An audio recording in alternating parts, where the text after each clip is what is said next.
The morning sun cast long shadows across my front porch as I sipped my coffee, enjoying the peaceful silence of my 5-acre property. I bought this land 3 years ago, back when it was just empty fields on the outskirts of town. No HOA, no restrictions, just pure freedom. That's exactly what I'd wanted after 20 years of city living. My phone buzzed. It was Marcus, my best friend since college, now the county governor. "Hey, stranger," I answered. "What's got you calling so early?" "Sarah, I need to ask you something odd," Marcus said, his tone curious. "I'm looking at an invitation to a ribbon-cutting ceremony for a new community garden and dog park. The address listed is 4782 Meadowbrook Lane. Isn't that your property?" My coffee cup froze halfway to my lips. "What?" "Yeah, the Willows Edge HOA is hosting it, this Saturday at 10. There's even a press release about how they're beautifying the neighborhood entrance with native plantings and a community gathering space." Ice flooded my veins. "Marcus, I'm not part of any HOA. This land was unincorporated when I bought it, and nobody asked my permission for anything." There was a pause. "Well, this just got interesting. Want some company on Saturday?" I was planning to attend anyway. County support for community initiatives and all that. But now I'm very curious about what's actually going on. "Please come," I said, my mind already racing. "I have a feeling I'm going to need a witness." The next few days crawled by as I did my research. I pulled out my property deed, my survey maps, and my title insurance. Everything confirmed what I already knew. My 5 acres were mine, free and clear, with no HOA covenants attached.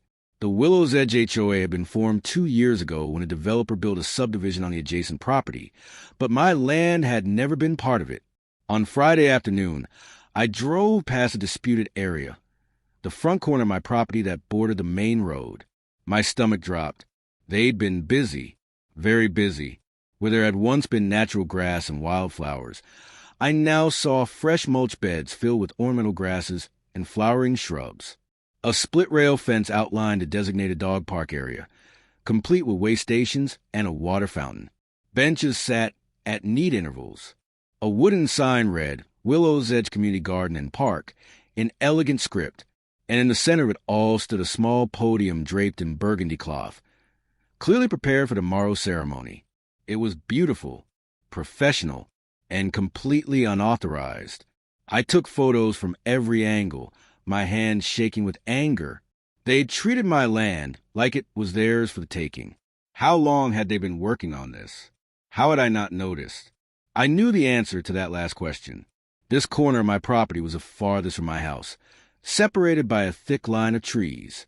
I rarely walked down here. They'd counted on that. Saturday morning arrived with perfect weather, clear skies and a gentle breeze.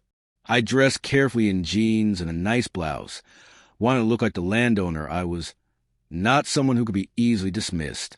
Marcus arrived at 9:30, dressed in business casual. "Ready for this?" he asked, his brown eyes sharp with interest.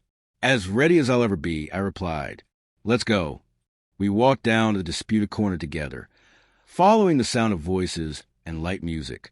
As we rounded the trees, I saw at least 50 people gathered on my land. Folding chairs had been set up in rows. A string quartet played softly. Someone had even brought a catering table with refreshments. At the center of it all stood a woman I recognized from neighborhood Facebook groups, Patricia Kensington, president of the Willows Edge HOA. She wore a cream pantsuit and a smile that belonged on a politician. Next to her stood a man with a large ceremonial ribbon and oversized scissors. Patricia was mid-speech when she noticed Marcus. Her eyes lit up with triumph. "And we're so honored," she gushed, "to have County Governor Marcus Chun here to help us celebrate this momentous occasion. Governor Chun, would you please join me at the podium?" Marcus gave her a professional smile, the one I'd seen him use on people he was about to disappoint. "Of course, Patricia. But first, I have a question." He walked toward the podium with the easy confidence of someone who commanded rooms full of people for years. I followed, staying close to his side. The crowd's attention shifted to us. "This is a beautiful space you created," Marcus said, his voice carrying clearly. "But I'm confused about something. According to county records, This property is owned by Sarah Mitchell. That's Sarah right there. He gestured to me. Sarah, did you get permission for this project? The color drained from Patricia's face. What? No. This is HOA common area. We have the plans right here. Then perhaps you could show me the deed that establishes this as HOA property? Marcus asked pleasantly, because the deed I'm looking at shows this entire parcel belonging to Ms. Mitchell with no HOA covenant attached. I stepped forward, pulling out my phone.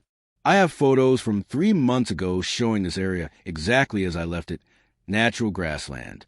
I never authorized any construction, landscaping, or improvements.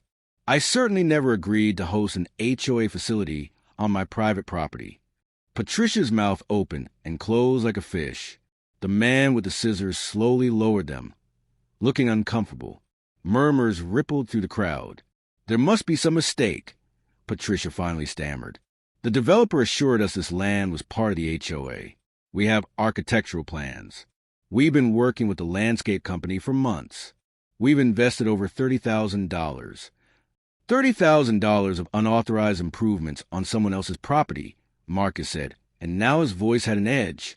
Patricia, as county governor, I have to tell you this is a serious legal issue. This is trespassing, destruction of property, possibly even theft, depending on how the courts view it. But we were trying to improve the neighborhood. Patricia's voice rose in pitch, defensive and desperate. We wanted to create a gathering space to increase property values. Sarah's land was just sitting there unused. You thought you could take what wasn't yours. I interrupted, my own anger finally breaking through. You didn't bother to check ownership. You didn't ask permission. You just decided that because I wasn't using this corner of my property the way you wanted, you had the right to take it. An older man in the second row stood up. Patricia, you told us this was approved. You said you'd handled all the paperwork. I had handled it. Patricia insisted.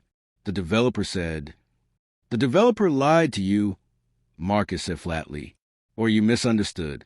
Either way, you build on private property without authorization. That's on you and your HOA board. I watched Patricia's face cycle through emotions, shock, anger, fear, and finally something like calculation. She turned to me, and her expression shifted into what I'm sure she thought was a reasonable smile. Sarah, we're neighbors. Surely we can work this out. The project is already done. It's beautiful. Why don't you just donate this corner to the HOA? It's such a small piece of your land, and it would benefit everyone. You get a tax write-off. No. The word came out harder than I'd intended, but I didn't soften it. This is my land, I continued. I chose it specifically because it had no HOA. I don't want to be part of your association. I don't want to donate my property. And I certainly don't appreciate you treating my land like a blank canvas for your pet projects without asking. Patricia's mask cracked. You're being unreasonable. We've created something valuable here. Are you really going to force us to tear it all down? Do you know how much that will cost? That's not my problem, I said. You should have thought about costs before you build on property. That wasn't yours. Marcus pulled out his phone. Patricia, I'm going to strongly suggest you contact your HOA attorney immediately. Ms. Mitchell has several options here, including pressing criminal charges and filing civil suits. If I were you, I'd be focusing on damage control. Criminal charges? Patricia's voice went shrill. Over a garden? You can't be serious. Over $30,000 worth of unauthorized construction on private property. Marcus corrected. Yes, I'm very serious. This isn't a neighborhood dispute. This is a legal matter. The crowd was buzzing now, everyone talking at once. I saw people pulling out their phones, some recording, others texting. Patricia's face had gone from white to red, her hands clenched at her sides. Fine, she spat. We'll remove it, all of it. But don't expect any help from your neighbors when you need it. You've made it very clear you don't care about this community. I care about my property rights, I replied evenly, and I expect my neighbors to respect those rights. If that's too much to ask, then I question what kind of community you've actually built. Marcus placed a hand on my shoulder. I think we're done here. Patricia, You have my office number if your attorney wants to discuss this through proper channels. Sarah, shall we go? As we walked away, I heard Patricia trying to salvage the situation, her voice bright and false as she told the gathered crowd that there had been a simple misunderstanding and refreshments were still available. But the damage was done. The whispers and shocked conversations followed us all the way back to my house. Inside, I collapsed onto my couch, adrenaline draining away and leaving me shaky. "You okay?" Marcus asked, sitting beside me. "I can't believe they thought they could just take my land. People get entitled," Marcus said. "They convince themselves that their vision is more important than other people's rights. You did the right thing. Sarah, if you let this slide, they have kept pushing boundaries." My phone started buzzing with Facebook notifications. The video was already spreading through local groups. By evening, Patricia had posted a formal apology on the HOA page, and I'd received a call from their attorney offering to restore my land at the HOA's expense and cover any damages. 3 weeks later, my property corner looked like it always had. Natural grass swaying in the breeze, wildflowers dotting the landscape. The HOA's $30,000 mistake had been erased, along with the presumption that my land was theirs for the taking. Marcus came by that weekend with barbecue and beer. We sat on my porch, looking out over my 5 acres of beautiful, HOA-free property. "Best ribbon-cutting ceremony ever," he said, raising his bottle. I clinked mine against his. "Thanks for having my back." "Always," he grinned. "That's what governors are for."